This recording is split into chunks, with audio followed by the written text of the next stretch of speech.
fear. I think it's complete fear is always the ruler of creativity, and fear from clients.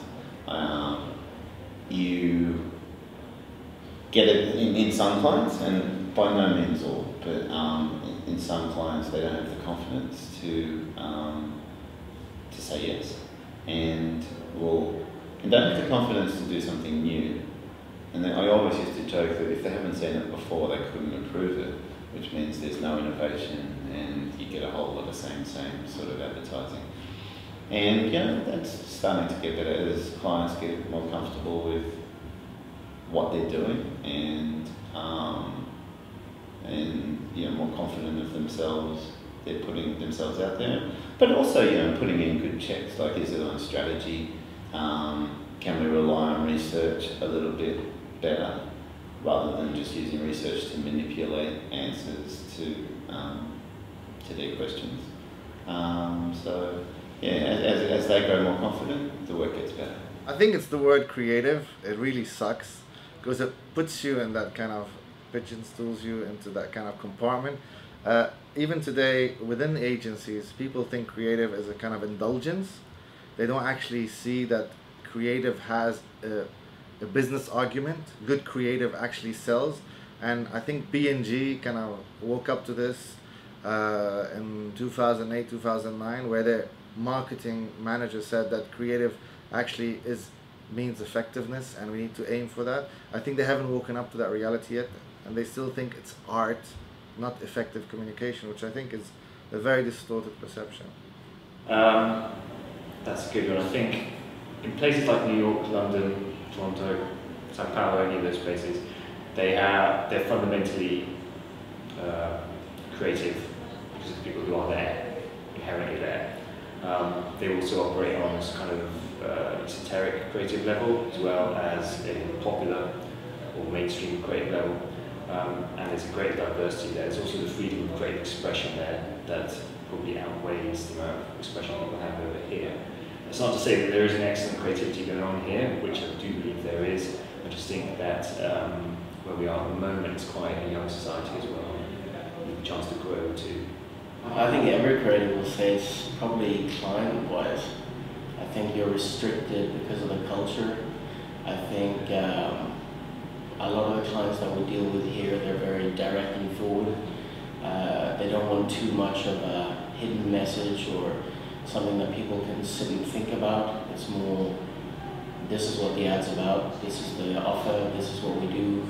A lot of them, they don't want a nice, interesting picture. They might just want their product massive. I think that's where you're kind of limited, but I think that's probably why people say that we're not as creative. But I mean, recently, I think in the last 6 months to a year, especially since I started at Saatchi's, I think we're trying to ease our clients in that way. Like we'll give them the campaign that they want, and then we kind of go, but this is what you could do.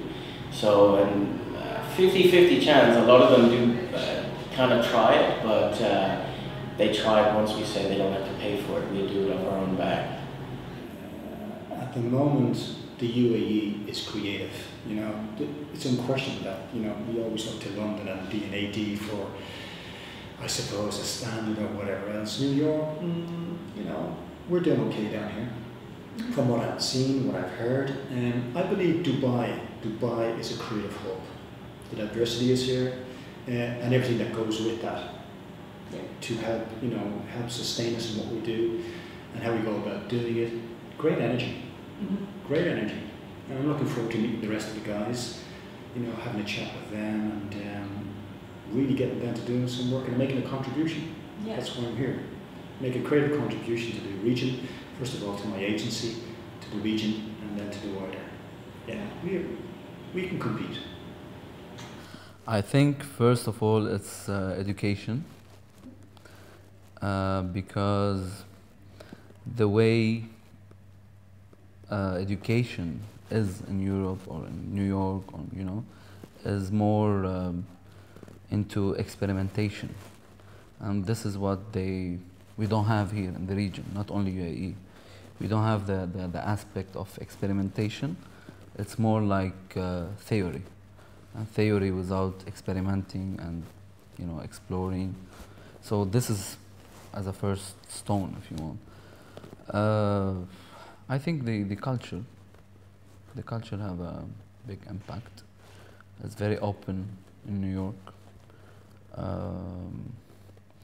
and even when I say culture, it's also the background of every individual, because in New York or in Europe, they're more into reading. For example, everyone reads.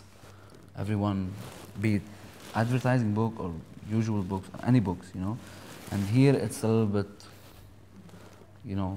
people don't read a lot, and I believe this is a huge. It does have a huge impact.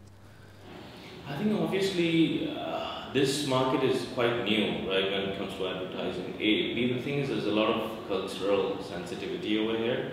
Market in New York is really, really bold, and obviously it's learned in time, right? We're still new, so we're still building up. So I think we need to take some time, and I think we'll be there somewhere close, definitely, yeah, soon. Potentially there are no reasons, but I guess the first thing that springs to mind is people say that sex sells, and we all of course know that that's true, so that's obviously a big sort of hindrance on the advertising scene over here. Yeah, they miss out on a lot of good sort of potential campaigns through, from not being able to show skin, basically, I think.